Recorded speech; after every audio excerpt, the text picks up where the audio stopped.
milhão de infectados foram registrados só nos últimos 27 dias. Os mortos já são mais de 76 mil. O Brasil continua atrás apenas dos Estados Unidos em números de infectados e óbitos causados pelo novo coronavírus. Na sua live semanal, ontem à noite, Jair Bolsonaro defendeu a reabertura da economia. Vamos acompanhar juntos.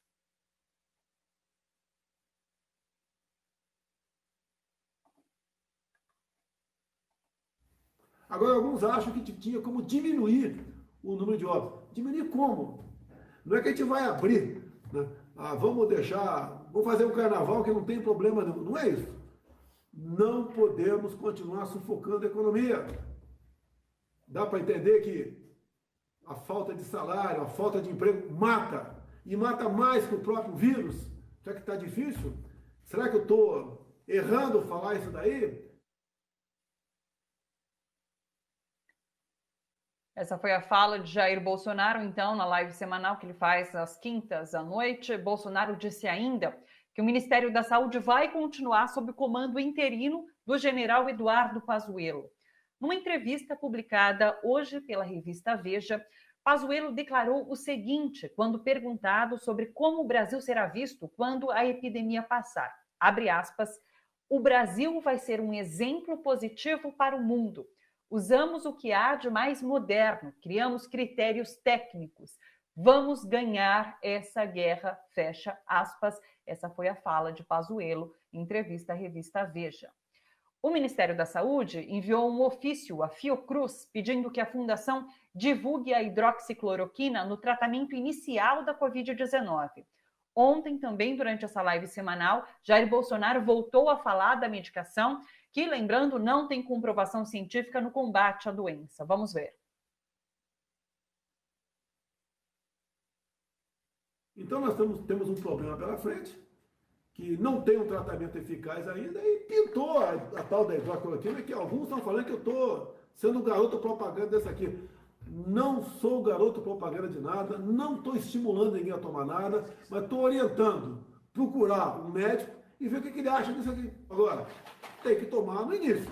Quando entrou aqui o general Pazuello, foi mudado com médico, não foi o Pazuello de intendência que deu uma canetada, não. Foi feito um estudo por médicos, profissionais. Só em Brasília são mais de 5 mil servidores do Ministério da Saúde, só em Brasília mais de 5 mil.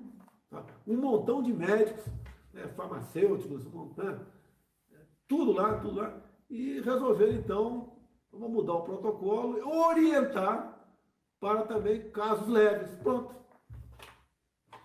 Resolveu o problema. Toma quem quer, enquanto não tiver uma comprovação científica para isso. E deu certo. Bom, sobre esse cenário da saúde aqui no Brasil, a gente conversa agora com Arthur Chioro, que é médico infectologista e ex-ministro da Saúde. Oi, Chioro, um prazer te receber aqui de volta, tudo bom? O prazer é todo meu. Só Chioro, não é prazer escutar uma entrevista dessa. A gente estava até comentando aqui antes de iniciar a conversa que é uma pergunta retórica que eu faço, tudo bom, porque tudo bem não está mesmo, né? Diante dessa marca, desse número que atingimos de 2 milhões de infectados, eu queria que você falasse um pouquinho sobre a situação que vivemos agora.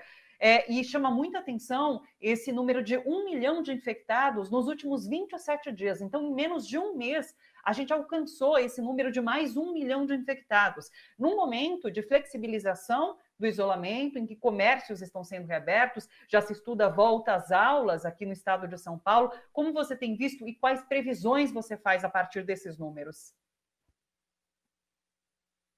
Olha, eu considero a situação muito dramática. Por quê? Porque nós não temos a mínima confiabilidade nesses dados. O fato da gente ter atingido os 2 milhões de casos e nos últimos 27 milhões, nos últimos 27 dias mais 1 milhão de casos, ele reflete também o fato de que muitos governos estaduais e muitas prefeituras começaram a testar mais.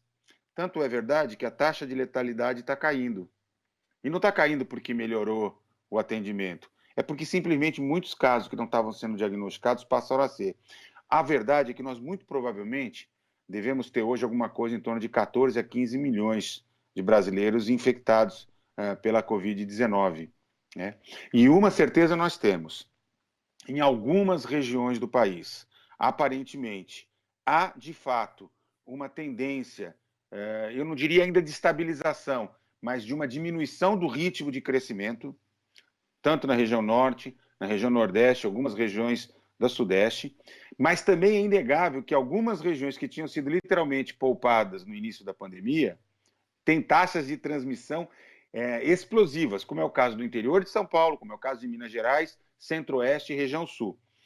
Confirmando alguma coisa que a gente já conversou aqui antes, que o Brasil não vive uma única pandemia, uma única epidemia, mas nós temos processos epidêmicos que começaram em momentos diferentes na região e que têm magnitudes diferentes, que é trazendo para a gente um risco muito grave, né, da gente ter quase que uma endemização, uma contínua transmissão, particularmente se a gente daqui a pouco começar a ter uma segunda onda no norte do país, uma segunda onda no Nordeste ou no Rio de Janeiro e em São Paulo, por conta desta flexibilização. O que a gente olha na experiência internacional? Os países que tiveram grande explosão do número de casos inicialmente, vou pegar o exemplo da Itália, da Espanha, Alemanha, Portugal, né, a França, eles não estão tendo uma segunda onda por enquanto. Quando aparecem novos casos, aparecem nas regiões que tinham tido menor incidência, ou seja, que a população não tinha sido fortemente afetada. Em compensação, nos Estados Unidos, no Brasil, eu diria que também no México, na Índia, no Paquistão, no Irã, são exemplos de países que não conseguiram fazer a mesma estratégia de controle, porque os outros países com 50 dias entraram mais ou menos em controle. E a gente não consegue. E aí, no nosso caso específico, a gente tem um responsável por isso. Chama-se exatamente aquele senhor que estava fazendo propaganda de remédio agora há pouco na reportagem. Chama-se Jair Bolsonaro, um genocida. Alguém que está produzindo uma mortandade. Quando ele defende abrir a economia de qualquer jeito, porque tem que pegar mesmo, porque é assim mesmo, etc., ele só está dizendo o seguinte: já tivemos 76 mil mortes, deixa vir mais 76 mil. Ou deixa vir mais 152 mil mortes pela frente. Porque aí a gente volta à normalidade. Atingir a tal da imunidade de rebanho, né, que é uma obsessão na cabeça dele, né, não pode significar, e ele precisa entender que significará mortalidade do rebanho. E isso é a expressão da política genocida que ele e os militares que tomaram conta do ministério, que são absolutamente incompetentes. Eu fico impressionado, né? A matéria do ministro, do interino, né? Ele vem da intendência, em tese, ele é especialista em logística. Ele está lá há mais de 60 dias e eles não deram conta de resolver o problema dos testes, não deram conta de aumentar o número de leitos de UTI, de melhorar a qualidade da informação, nada que diz respeito àquilo que ele se diz apto para fazer, né, está conseguindo fazer. Acho que a melhor coisa era voltar para a caserna e deixar quem é da área da saúde cuidar dos problemas da saúde junto com a sociedade. Até porque o governo federal literalmente abriu mão, né?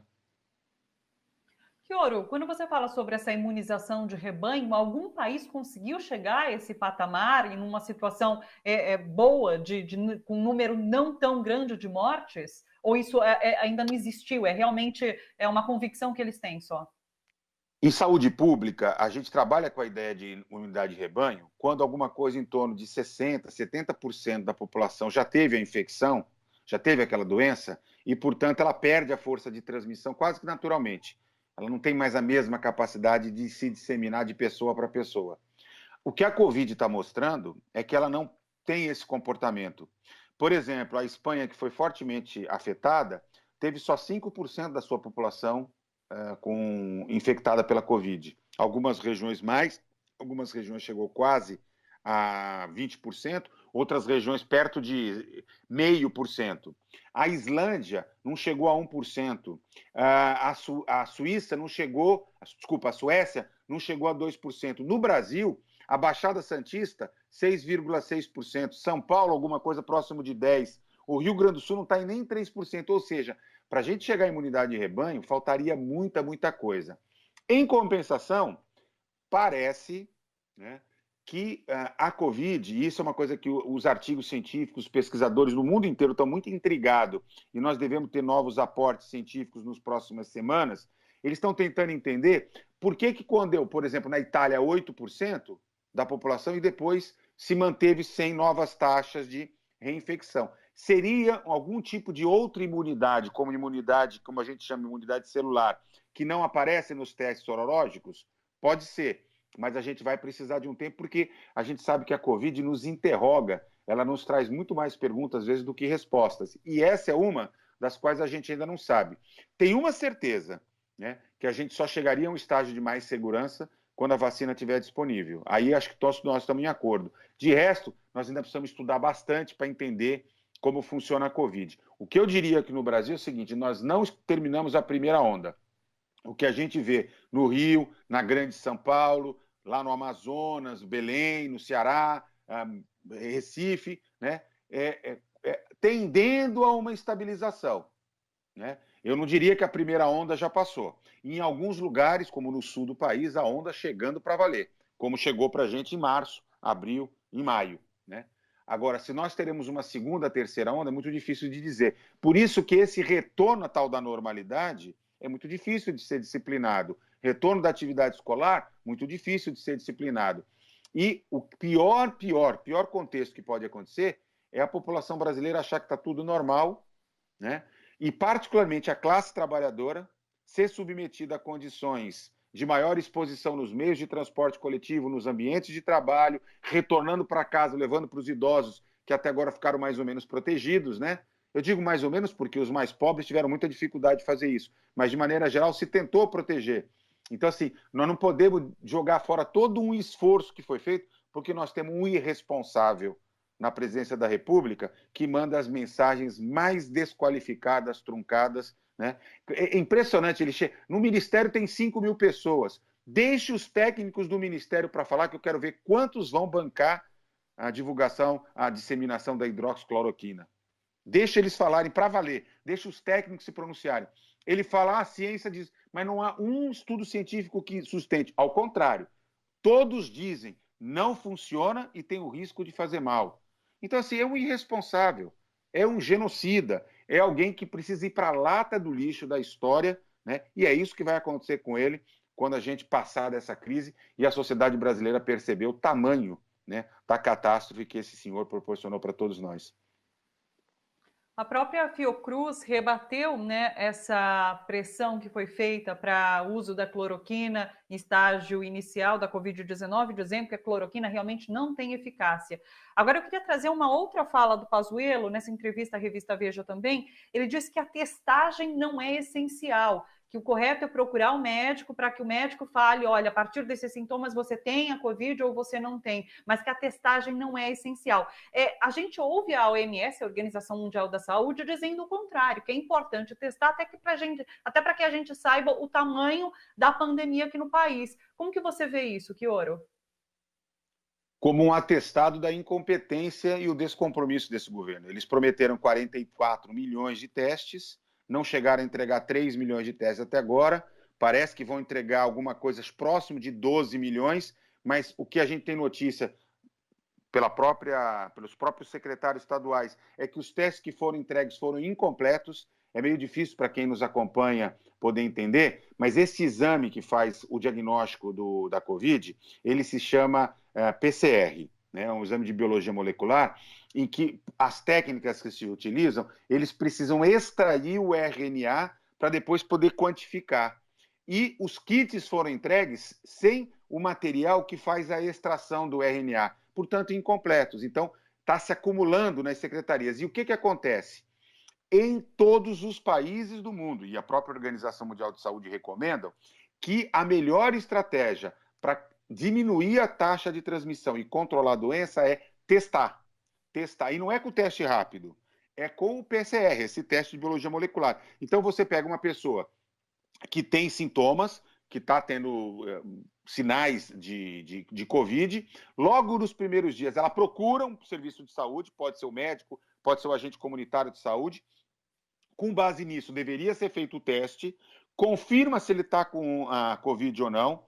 Em função disso, ele fica em isolamento por 14 dias, e aí você tenta localizar todas as pessoas da casa, todas as pessoas, os vizinhos, os que trabalharam e testam.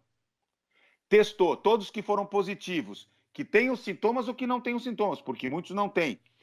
Isola 14 dias. e busca os próximos contactantes. É dessa maneira que se controla no mundo inteiro. Foi o único jeito que teve sucesso. No Brasil, a recomendação agora é outra. Por quê? Porque eles são incompetentes.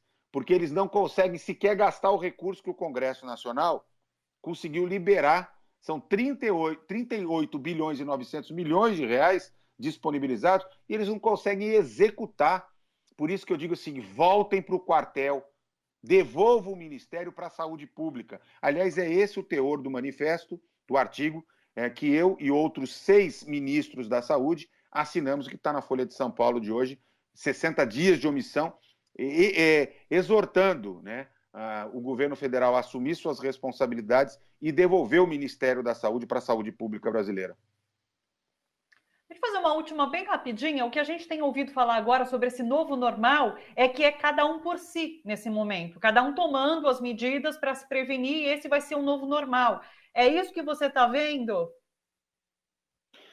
Infelizmente, é isso que a gente vê em parte da sociedade. Alguns por egoísmo, né, por individualismo extremo, outros por desinformação e muitos porque não tiveram sequer acesso à informação, né? Haja vista que a maneira com que os governos têm tratado essa questão da qualificação da informação para que as pessoas possam conscientemente se proteger e proteger a própria coletividade tem sido sofrível, né? E é fundamental as pessoas entenderem que o compromisso não é só com a nossa saúde, é com a saúde de toda a comunidade, né? E nós não poderemos, no novo normal, né, imaginar que nós teremos sucesso exacerbando essa postura individualista, né? Eu vou usar uma expressão, esse darwinismo social, a lei do mais forte, a lei do sobrevive quem pode, né? Aliás, é exatamente o que o andar de cima está querendo, né? Eu tenho usado uma expressão que é o seguinte: a Casa Grande